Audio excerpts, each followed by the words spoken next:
Bismillahirrahmanirrahim. Assalamualaikum warahmatullahi wabarakatuh. Alhamdulillah. Alhamdulillahi rabbil alamin. Assalatu wassalamu ala Rasulillah wa ala alihi wa sahbihi ajma'in. Rabbi shrah li sadri wa yassir li amri wahlul 'uqdatam min lisani yafqahu qawli. Subhanaka la ilma lana illa ma 'allamtana innaka antal alimul hakim. Wala hawla wala quwwata illa billahil aliyyil azim.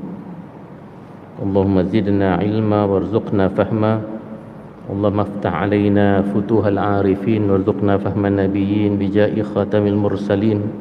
Allahumma faqihna fid din wa 'allimna at-ta'wil wahdinas siratal mustaqim. Alhamdulillah, kita bersyukur kepada Allah Subhanahu wa taala atas segala nikmat dan kurniaan yang Allah telah berikan kepada kita, untuk kita terus tunduk dan patuh taat kepada Allah Subhanahu wa taala dan berusaha untuk memahami agama Allah Subhanahu wa taala ini melalui huraian dan penjelasan yang diberikan oleh para ulama yang muktabar seperti Imam Al-Ghazali rahimahullahu taala yang sedang kita baca kitabnya, iaitu kitab Ihya Ulumuddin, bab yang pertama iaitu Babul Ilm atau Kitabul Ilm, yang kita sudah sampai perbicaraan atau kita sedang berbicara tentang tajuk istilah-istilah atau kalimah-kalimah, perkataan-perkataan yang penting dalam konteks ilmu. Istilah-istilah ini penting dalam konteks ilmu, akan tetapi disebabkan oleh kesalahfahaman dan juga kekeliruan, makna-makna istilah ini telah dikelirukan, telah diselewengkan, sehingga ia tidak lagi menggambarkan dan mencerminkan maknanya yang sebenar, yang sahih, yang asal, seperti mana yang ditunjukkan oleh Al-Quran dan juga oleh sabda junjungan Muhammad sallallahu alaihi wasallam serta huraian para ulama yang muktabar. Dan kita masih berbicara tentang istilah zikir atau tazkir, dan Imam Al-Ghazali memberikan contoh-contoh bagaimana perkataan-perkataan kadangkala yang diberikan atau disampaikan melalui atau atas nama agama, atas nama tazkirah atau zikir ini, sebaliknya memberikan kekeliruan kepada masyarakat Islam. Dan yang terakhir kita bicarakan ialah istilah-istilah yang digunakan dalam tasawuf, dalam bidang tasawuf,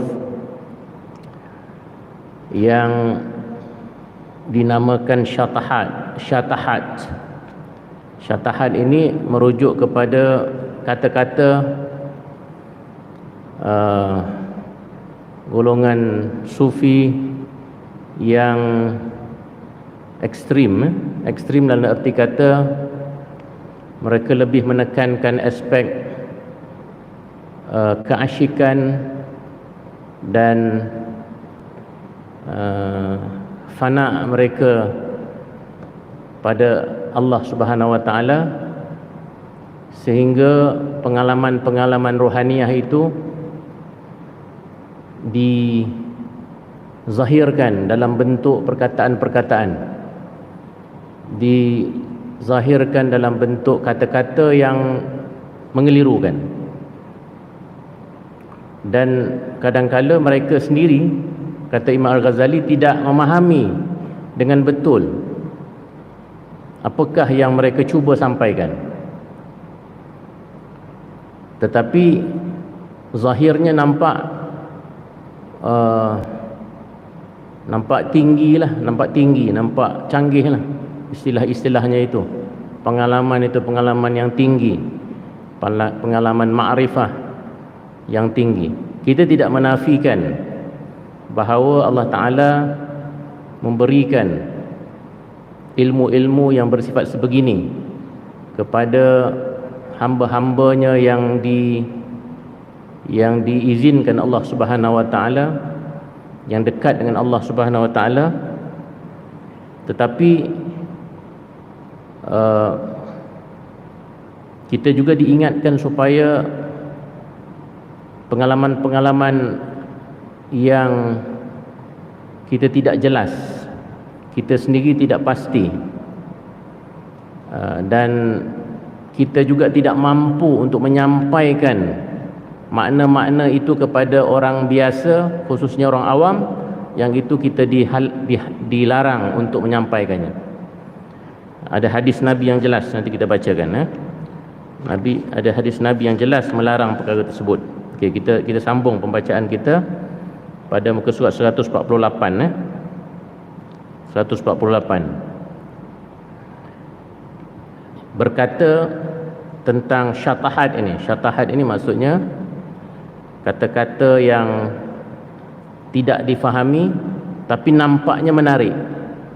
Nampaknya menarik, tapi susah nak faham, dengan susunan yang mengkagumkan, sedangkan di sebalik itu tidak ada faedahnya sama sekali, kata Imam Al-Ghazali. Tidak dapat difahami itu ada kalanya oleh yang mengucapkannya sendiri. Kadang-kadang yang cakap tu pun dia tak faham juga apa dia cakap, kan? Pengalaman-pengalaman rohaniah tu dia sendiri pun tidak benar-benar memahaminya, tapi dia seronok nak sampaikan ke orang, kan? Dan itu kerana timbul dari gangguan pemikiran dan kekacauan khayalannya. Kadang-kadang datang daripada khayalan dia saja. Dia rasa dia dah sampai kepada pengalaman rohaniah bersama Allah, kan, ma'allah. Tapi mungkin yang bersama dia iblis yang membisikkan perkara-perkara yang mengelirukan, disebabkan kurang mendalam maksud kata-kata yang menarik perhatiannya itu. Dan kata Imam Ghazali, inilah yang berlaku pada kebanyakannya.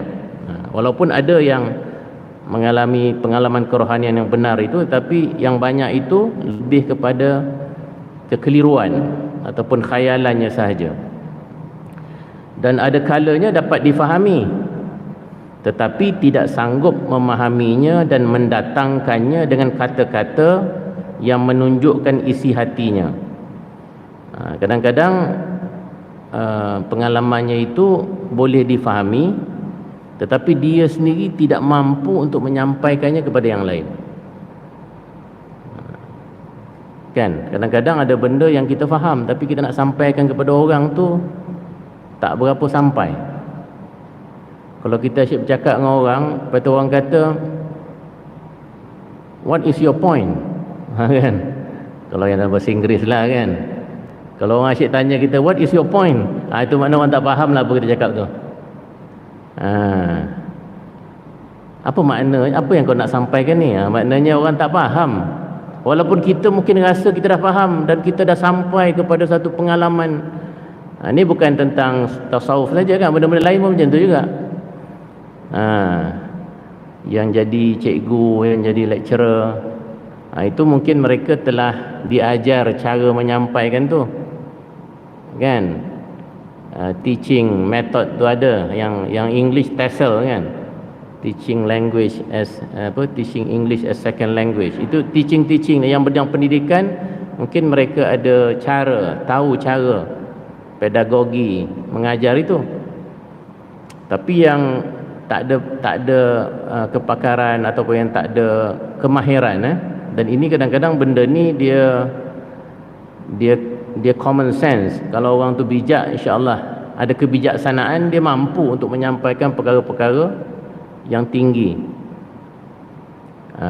Sebenarnya nak menyampaikan perkara yang Sukar, nak memudahkan sesuatu tu lebih susah. Kan? Nak memudahkan sesuatu tu lebih susah. Kenapa? Kerana benda tu dah susah, kita nak faham pun dah satu kesusahan. Kemudian nak tukar daripada satu benda yang sukar kepada satu yang mudah, itu pun satu cabaran juga. Kan? Seorang profesor misalnya dalam bidang fizik, dia boleh cakap tentang teori-teori fizik dia kepada physician, kepada pelajar-pelajar fizik dia dengan canggih, dengan mudah. Tetapi bila suruh profesor fizik nak terangkan tentang fizik kepada orang dalam masjid ni, mencabar dia. Tidak mudah. Sama juga dengan pengalaman kerohanian.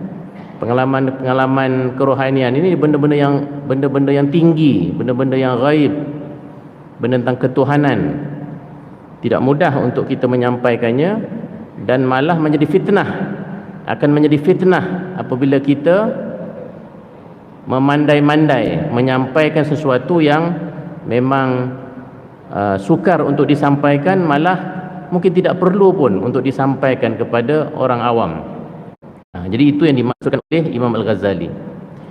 Perkataan yang semacam ini pun, kata Imam Al-Ghazali, tak ada faedahnya selain daripada mengacau bilaukan jiwa, mengganggu fikiran dan membawa keraguan hati, ataupun difahaminya menurut maksud yang sebenar, tetapi pemahaman itu didorong oleh hawa nafsu dan kepentingan diri sendiri. Ataupun dia faham tu dah betul, tapi dia menyampaikan tu dengan sebab yang tak betul. Contoh, untuk menunjuk-nunjuk. Malam tadi aku mimpi bertemu Tuhan. Sudah. Mulalah tu. Ataupun aku bersama Tuhan. Itu pun dah masalah dah bila dia cakap macam tu kan. Dah satu masalah. Bertemu Tuhan kan. Bertemu Nabi, okey lagi, itu pun ada syarat-syaratnya. Tapi kalau aku semalam fana, aku mabuk, fana ni maknanya aku hilang dalam kebesaran Allah Subhanahu Wa Taala. Pertama, perlu ke dia cerita benda tu kat orang? Kan? Perlu ke dia berceritakan benda tu kat orang? Melainkan mungkin ada sebab-sebab nak merasakan atau nak menunjukkan dia seorang yang dekat dengan Tuhan. Kadang-kadang tak perlu. Yang kedua, bila bercerita tu pula, adakah penceritaan kita itu benar, selari dengan apa yang kita alami? Itu yang kedua. Itu pun masalah juga. Sedangkan mungkin hal-hal itu cukup untuk kita sahaja. Kan, cukup untuk kita sahaja. Kita dah rasa tenang, kita dah rasa macam Tuhan dah bagi sesuatu pada kita, kita simpan sajalah. Tapi kalau kita dah mula menceritakan itu, kemungkinan itu sudah digerakkan oleh hawa nafsu, digerakkan oleh kepentingan-kepentingan yang tertentu, bukan sangat kerana kebenaran atau keikhlasan diri kita. Okey. Rasulullah sallallahu alaihi wasallam bersabda, kan? Sebab Nabi sendiri dah mengingatkan kita, ma haddasa ahadukum qauman bi haditsin la yafqahunahu illa kana fitnatan alaihim. Yang bermaksud, tidaklah seseorang daripada kamu itu menerangkan sesuatu persoalan kepada segolongan manusia yang tiada memahaminya, melainkan ia akan mendatangkan fitnah kepada mereka. Kan? Maknanya kalau kita cuba nak menyampaikan sesuatu yang orang mungkin susah nak faham, dia akan hanya menjadi fitnah kepada orang itu. Fitnah ni maksudnya dia akan menyebabkan masalah lah, masalah dari segi kekeliruan. Mungkin yang kita sampaikan itu tidak tepat, maka ilmu ataupun maklumat yang dapat pada orang tu pun tidak tepat. Kan? Silap-silap sesat. Kita sesat, kita juga menyesatkan yang lain. Dan ini yang berlaku dalam banyak ajaran-ajaran sesat. kan. Guru apa, Rasul Kahar ke kan, yang dekat Gombak tu, guru Yahya ke dulu, ataupun Ayah Pin ke, ataupun apa lagi, banyak lah. Kalau tengok list dalam Majlis Agama Islam Selangor, MAIS dan JAIS tu banyak betul di Selangor ni ajaran-ajaran sesat. Dan kebanyakan ajaran sesat ni berkait dengan tasawuf.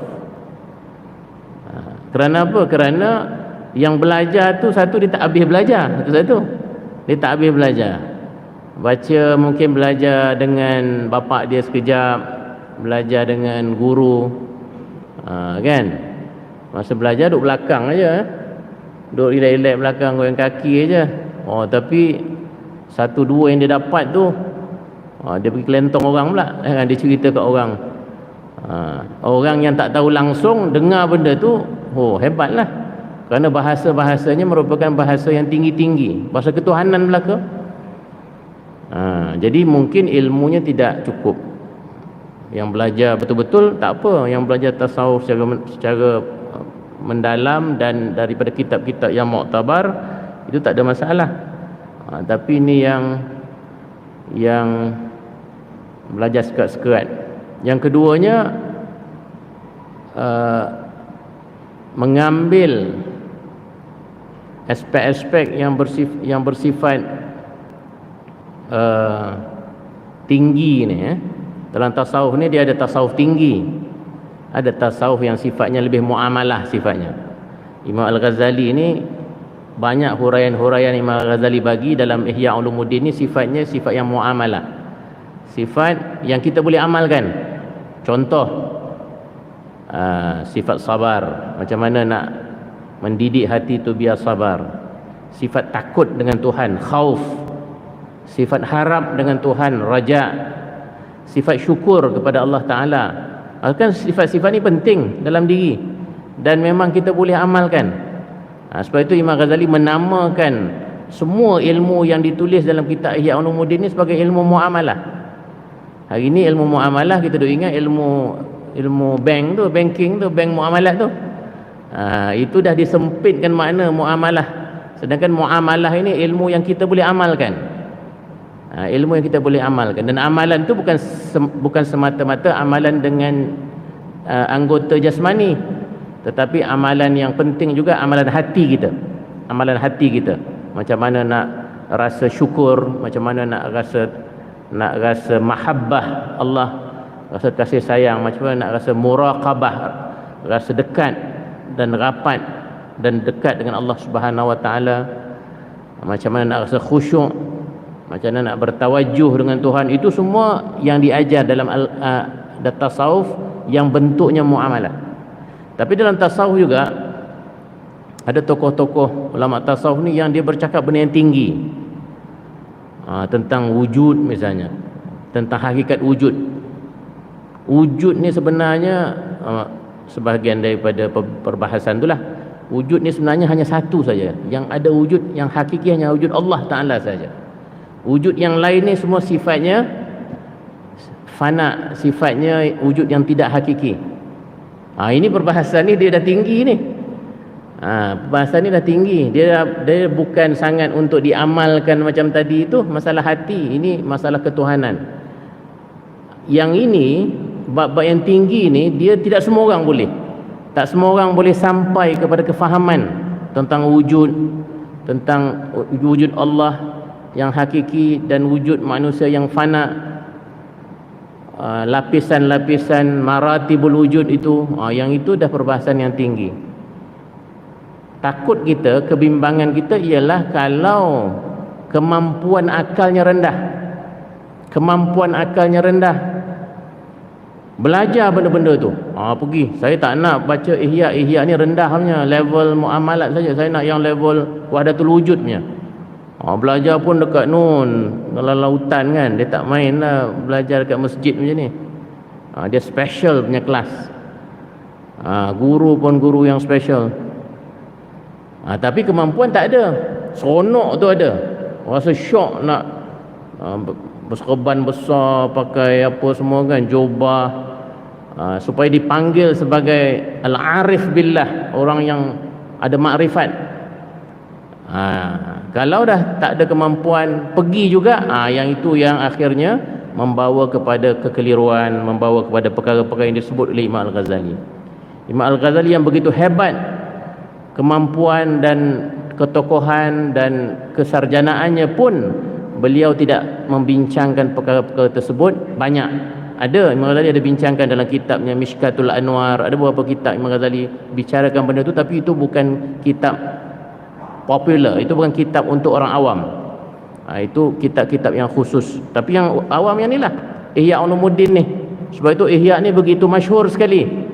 Di alam Melayu kita ni banyak sekali kitab-kitab yang membahas, yang mensyarahkan dan mendetailkan perbincangan Imam Ghazali ni. Sebab itu kalau tuan-tuan pergi ke masjid-masjid surau-surau kita dulu-dulu, tak baca, orang tak baca Ihya ni. Orang baca kitab Siyarus Salikin, kitab Imam Abdul Samad Falimbani, Abdul Samad Falimbang. Yang tu Siyarus Salikin tu dia merupakan kupasan ataupun dia panggil ringkasan kepada Ihya Ulumuddin. Lebih kecil lah, kecil tak kecil pun tebal juga. Sebab contoh-contohnya lebih banyak, huraiannya lebih banyak. Jadi maknanya dalam tasawuf ini dia ada pemeringkatan. Dan bukan dalam tasawuf saja, dalam semua ilmu macam tu. Kan? Belajar undang-undang pun bukan boleh terus belajar law of contract, law of thought, law of apa ni. Belajar dulu tentang yang basic, introduction of law. Yang tu dulu. Ekonomi pun macam tu juga. Introduction to ekonomi dulu sebelum belajar mikroekonomi ke makroekonomi ke statistik ke. Jadi kalau dalam hal-hal kehidupan harian pun kita mengakui di sana ada pemeringkatan. Dalam ilmu, dalam agama kita main sapu aja kan, redah aja. Oh, saya tak main yang ni, saya nak yang tinggi punya, level tinggi. Itu yang gila isim tu. Kan? Akhirnya entah apa-apa dia cakap pun kita dah tak faham. Yang ini sebahagiannya yang syatahat ni yang disebut oleh Imam Al-Ghazali. Sedangkan Rasulullah SAW sendiri mengatakan kalau kita bercakap kepada masyarakat, kelompok yang mereka tidak mampu untuk faham, itu sendiri merupakan satu fitnah. Kemudian dalam hadis yang lain Rasulullah SAW bersabda, kallimun nas bima ya'rifuna wada'u ma yankiruna aturiduna an yakdziballahu wa rasuluh. Berbicaralah dengan orang ramai, orang banyak, orang awam itu dengan kata-kata yang dapat difahaminya, dan tinggalkanlah persoalan yang ditentang mereka ataupun yang mencabar mereka, yang menyebabkan mereka susah nak faham. Adakah kamu bermaksud bahawa kamu mau berdusta dengan Allah dan Rasulnya? Kan? Kita takut nanti apa yang kita sampaikan itu atas nama agama, atas nama menerangkan tentang Tuhan, atas nama menerangkan tentang Rasul, kata-kata Rasul, tetapi kita sebenarnya mendustakan Allah dan mendustakan Rasul. Yang kita sampaikan itu sebenarnya salah, yang kita sampaikan itu sebenarnya menyeleweng. Yang itu yang diingatkan oleh Rasulullah SAW dalam hadis ini. Kemudian Imam Ghazali kata ini mengenai yang dapat difahami oleh orang yang mengucapkannya sendiri, tetapi tidak sampai dapat difahami oleh otak atau akal yang mendengarnya. Maka betapa pula yang tidak difahami oleh yang mengucapkannya sendiri. Kan?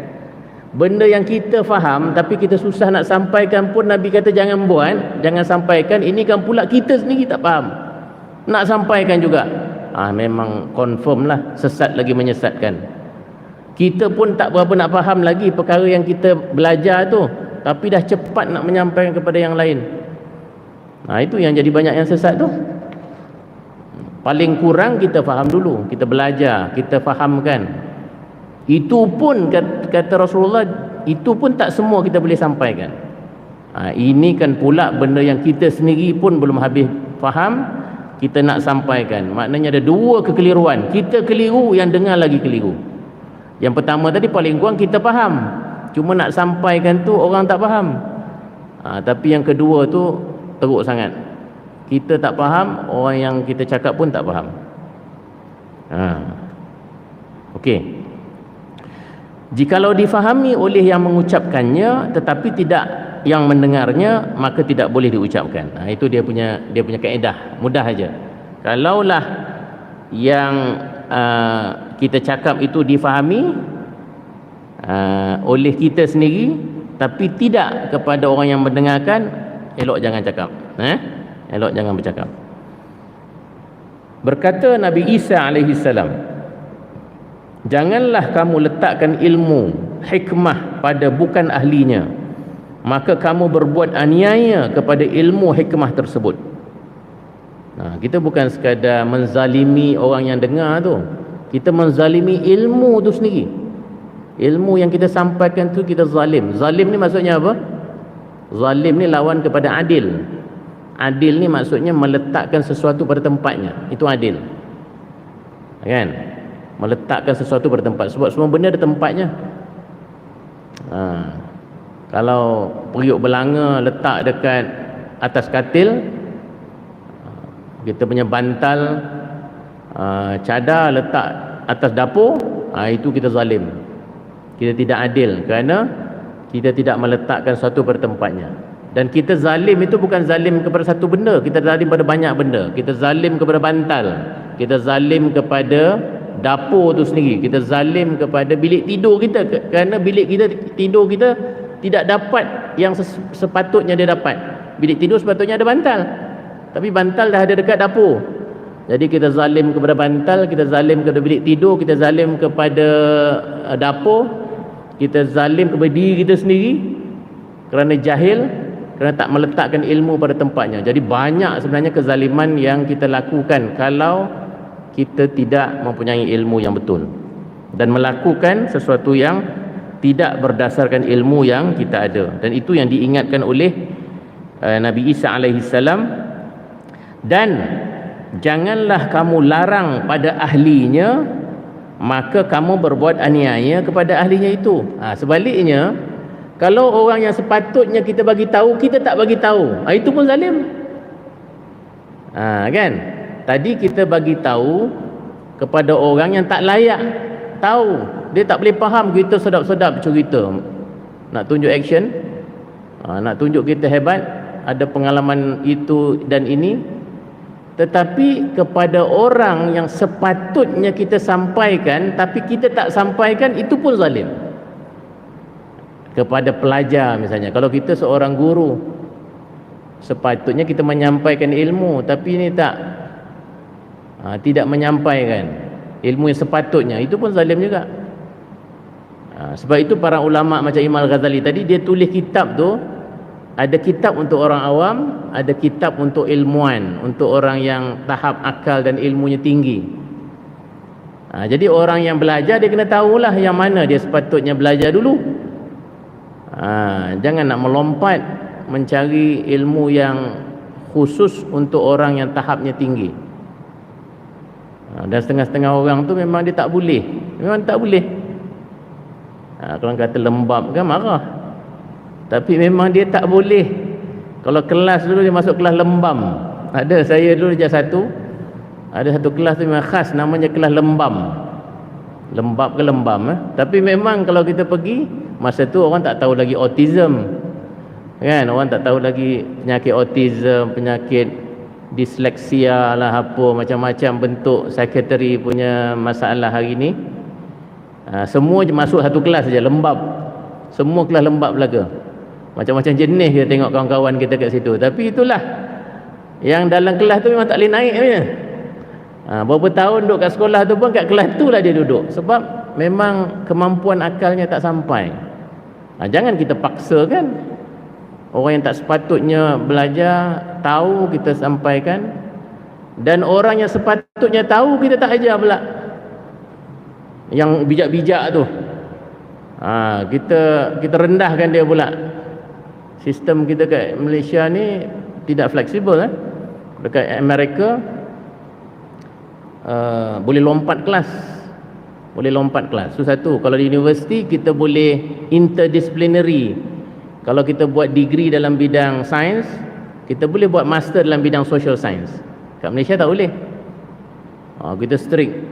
Macam mana nak belajar history, nak belajar history kalau bidang degree-nya sains? Why not?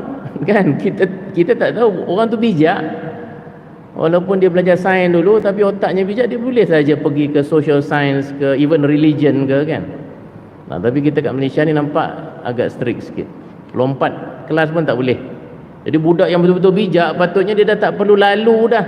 Mungkin darjah 1 dia boleh masuk darjah 4 terus, tapi kita paksa dia juga darjah 2 dulu. Dia dah lah boring belajar, sebab dia bijak bercampur dengan yang kurang bijak. Bukan yang kurang bijak, yang biasa. Jadi kadang-kadang kita kehilangan orang-orang yang bijak ni untuk kita cepat kita ajar dia. Supaya zaman ulama-ulama yang kita yang hebat-hebat dulu, sistem dia fleksibel.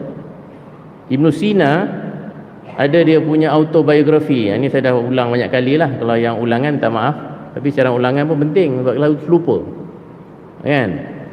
Jadi kita ulang. Ibn Sina ni kan hebat. Kita dengar nama dia dekat makmal, kan, makmal sains sekolah kita dulu, Ibn Sina. Itu je lah yang kita kenal dia. Cuba tanya lebih lanjut, orang mana Ibn Sina ni? Entah-entah dia jawab Kota Baru kot. Kan? Ibn Sina ni dia di Khorasan sana, Khorasan. Dan sekarang ni Uzbekistan dan tempat-tempat yang tu lah, yang banyak tan-tan tu. Dulu dia satu kawasan tu, Khorasan, ataupun dia panggil Mawara'an Nahar. Mawara'an Nahar, tanah di belakang sungai besar, di situ Transoxiana. Situ ramai ulama-ulama besar kat situ. Ibn Sina, Imam Maturidi, Imam Bukhari pun kat situ, At-Tirmizi pun kat situ. Jadi Ibn Sina ni dalam salah satu kitab dia, autobiografi, dia tulis tentang kisah hidup dia. Dia kata, aku dulu belajar, dia kata, ketika setiap hari, dia kata, kerjaku adalah aku akan pergi cari guru. Lepas satu guru, aku cari guru lain. Lepas satu kitab, aku akan cari kitab yang lain. Lepas habis buku satu kitab, aku akan belajar kitab yang lain. Kita hari ni tak boleh, kan. Tak boleh. Masuk sekolah kena daftar, masuk tadikah dulu, masuk darjah 1. Dulu Ibn Sina kata dia belajar, aku mencari guru. Dan ada guru yang boleh habis cepat. Sebab tu dia kata ketika umurku 18 tahun, habis dah semua ilmu-ilmu yang ada pada zaman tu aku pelajari. Begitu sekali. Umur 18 tahun sudah habis semua ilmu-ilmu yang utama lah. Ilmu-ilmu yang utama pada zaman aku itu aku pelajari. Kita umur 18 tahun baru nak masuk satu bidang universiti, kan, 18 tahun. Itu pun baru matrikulasi 18 tahun ni, kan. Ibn Sina dah habis dah, termasuk perubatan, dia kata. Malah dia kata dalam banyak hal guru-guru aku yang mengajar perubatan ni tak faham apa yang dia ajar, dan aku terpaksa ajar dia balik apa yang dia ajar kepadaku. Begitu sekali hebat Ibn Sina. Umur 18 dia dah ajar balik dah. Dia punya guru yang mengajar dia yang dia rasa tak betul. Ini bukan cerita dongeng. Sebab itu Ibn Sina sampai sekarang dikenali sebagai pakar perubatan, bukan sekadar oleh orang Islam, tetapi oleh Barat juga. Avicenna, kalau di Barat tu dikenali sebagai Avicenna. Itu yang ada hospital Avicenna tu, ambil daripada Ibn Sina lah. Dia kata itu waktu siang, dia kata, aku akan mencari guru dan habis satu kitab, dan semua ilmu ni termasuk dalam bidang syariah. Di bidang syariah dulu selesai dulu, bidang agama, kemudian baru dia pergi kepada bidang falsafah, bidang perubatan dan lain-lain lagi. Ibn Sina juga dikenali sebagai ahli falsafah yang terkenal, bukan sekadar doktor perubatan. Dan dia kata waktu malam pula aku akan membaca sendiri, membaca kitab ditemani oleh pelita, dia kata, dan satu cawan jus air buah untuk menemani dia. Dan dia kata ketika mana aku tidak faham, ini penting, aku tidak faham apa yang aku baca, dia kata aku akan pergi ke masjid. bukan pergi healing sampai pagi ya. Sekarang ni ada lagu muda-mudi sekarang ni, kalau stres, kalau tension, pergi healing, pergi keluar malam menyanyi, naik kelab, healing sampai pagi. Ibn Sina kalau dia tak faham apa yang dia baca, dia akan pergi ke masjid. Untuk apa? Dia kata, untuk aku bermunajat, berdoa dan meminta kepada yang memberi ilmu, iaitu Allah Ta'ala, untuk memahamkan aku perkara-perkara yang aku tak faham. Itu dia punya kaedah. Tak faham, minta kepada yang memberi faham, iaitu Allah, Tuhan. Lepas tu kita kata, Allahumma zidni ilma warzuqni fahma. Ya Allah, tambahkan aku ilmu dan berikan, kurniakan aku kefahaman dalam ilmu. Kemudian kata Ibn Sina, lepas aku pergi masjid, berdoa, bermunajat, aku pulang dan sambung lagi membaca. Dan ketika aku telah letih dan mengantuk, aku akan tidur. Dan ketika aku tidur itu, kata Ibn Sina, Allah Ta'ala memberikan aku kefahaman tentang perkara-perkara yang aku tak faham itu dalam mimpi-mimpiku. Yang tak faham tadi, sebab dia minta kepada yang memberi faham, Allah Ta'ala bagi faham dalam bentuk mimpi-mimpi. Bukan mimpi kena kejar rimau, masuk dalam apa kan, itu mimpi kita lah. Mimpi Ibn Sina semuanya mimpi ilmu belaka, mimpi kefahaman. Mimpi kefahaman. Ini corak pembelajaran yang dinamik kan, yang kita tak ada sekarang ni. Kita sekarang semua very strict cara belajar, padahal tak pandai pun. Pandai tapi tidak jadi Ibn Sina, tidak menjadi Ibn Sina. Ibn Sina dia lahir tahun 900 lebih. Sekarang sudah 2024, maknanya dah 1100 tahun dah Ibn Sina ni meninggalkan kita. Tapi namanya masih hebat, masih masyhur. Kitab-kitabnya masih menjadi rujukan di barat dan di timur. Di barat mereka masih mengkaji kitab Asy-Syifa. Kitab Asy-Syifa ni tulisan Ibn Sina dalam bidang falsafah dan fizik, tabiiyat. Dan Ibn Sina juga ada satu kitab tentang perubatan yang hebat yang dipanggil Al-Qanun fi Tibb, The Canon of Medicine. Itu juga sampai hari ini orang duk kaji lagi tentang teori-teori perubatan Ibn Sina. Kita ni tak tahulah siapa nak rujuk kita. Mati pun orang dah lupa dah Haji. Kita mati pun orang dah tak ingat dah kita. Kalau orang bagi Fatihah, baca Yasin kat kita tu okey lagi. Takut orang pun tak ingat kita. Jauh sekali kalau ilmu-ilmu kita, apa yang kita tinggalkan dalam bentuk ilmu. Tapi imam-imam besar seperti Imam Al-Ghazali, Ibn Sina ni dua saja contoh, tapi ada ratusan ribu lagi ulama-ulama besar yang telah memberikan hikmah dan kebijaksanaan kepada kita. Jadi ilmu ni dia ada dia punya darajat, ada dia punya martabat, ada dia punya tempat. Dan kita harus adil meletakkan satu-satu ilmu itu pada tempatnya. Kalau orang yang layak kita kena ajar, kena beri. Tapi orang yang tak layak jangan bagi. Kerana kedua-duanya itu satu kezaliman, kedua-duanya itu satu penganiayaan. Seperti mana yang disabdakan oleh Nabi Isa AS tadi, janganlah kamu letakkan ilmu 3 minit lagi. Itu pun adil kat tu kena ikut masa. Janganlah kamu letakkan ilmu hikmah pada bukan ahlinya, maka kamu berbuat aniaya kepada ilmu tersebut. Dan jangan kamu larang pula orang yang ahlinya daripada belajar, itu juga kamu menganiayai ahli itu pula. Hendaklah kamu seperti seorang tabib, seorang doktor yang penuh kasih sayang, yang meletakkan obat pada tempatnya dan pada penyakitnya yang betul. Seorang doktor yang hebat, yang baik, dia tahu yang ni sakit apa. Ini doktor pun tanya kita kan, sakit apa? Kita nak dia tahu kita sakit apa, tapi doktor pun tanya kita dululah. Tapi doktor akan diagnose lah kita, dan doktor akan beri ubat yang tepat untuk penyakit yang tepat. Jadi ilmu pun begitu juga. Kan mungkin ada yang datang kepada kita bertanya tentang hal-hal yang ni, dan kita rasa yang ini sesuai ilmu apa yang harus diajar, kita ajarkan. Tapi ada yang mungkin dia tanya benda tinggi-tinggi, tapi kita tengok dia pun blur je Macam mana nak faham kalau aku terangkan ni? Jangan diajar benda-benda yang tinggi-tinggi, ajar benda yang basic dulu. Jadi itu benda yang penting dalam ilmu, dalam pendidikan, supaya kita tidak bersifat zalim kepada ilmu dan juga bersifat zalim kepada ahli yang nak mendalami ilmu tersebut. Saya ingat kita berhenti kat situ sebab seminit lagi nak azan. InsyaAllah kita sambung nanti lagi perbincangan berkaitan dengan perkataan zikir dan tazkirah ini.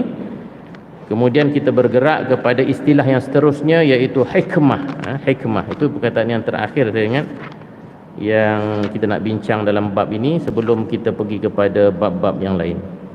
Wallahu alam, aqulu qawli hadza wa astaghfirullah li wa lakum. Wassalamualaikum warahmatullahi wabarakatuh. Bismillahirrahmanirrahim. Alhamdulillahirabbil alamin. Allahumma aftah alaina hikmataka wa anshur alaina min qada'ini rahmatika ya arhamar rahimin. Allahumma rabbi shrah lana sudurana wa yassir lana umurana wa hlul 'uqdatam min alsinatina yafqahu aqwalana.